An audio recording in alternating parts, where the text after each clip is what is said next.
There's a fascinating aspect of any organization, and that's its theme, its attitude, the spirit that permeates its ranks, the tenor, the tone. The collective demeanor of the group is crafted at the top echelons, and that permeates throughout the entire structure. And what's really fascinating is that of a law enforcement organization in particular. This is how it works.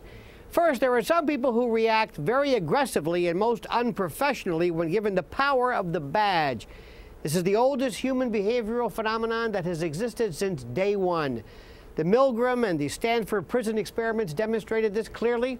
Give someone a badge, a gun, power, and a sense of respect, and more importantly, fear from his subjects, and you have a prescription for disaster. Then have members of that group turn to each other for support and have this idea theme saturate the ranks. The public doesn't know what we do.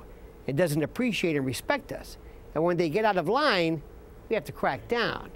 We're not going to take any lip or disrespect from civilians. And this is where training and vetting are critical.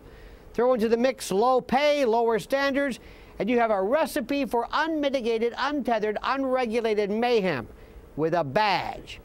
And we're going to see more and more problems in the areas of police, local and federal, the TSA, and the military. And what is the most frightening, and listen carefully to what I'm saying, is a disintegration of the lines of division, the firewalls between police and domestic law enforcement and military.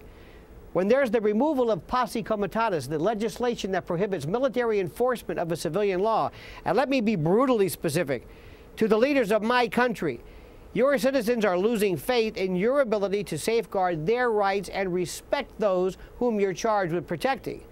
There is a perception in this country that law enforcement, from the TSA and its gate rape to police tasing to pepper spraying to the newest tragedy of a young New York man being shot to death by police, irrespective of right and wrong, the perception is that citizenry is one of fear and growing distrust.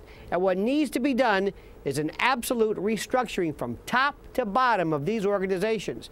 There's a mentality of thuggishness and aggressiveness from all areas that's unwarranted, undeserved, and most unprofessional. And this must be done immediately because the vast, vast majority are good people. Comment as you see fit.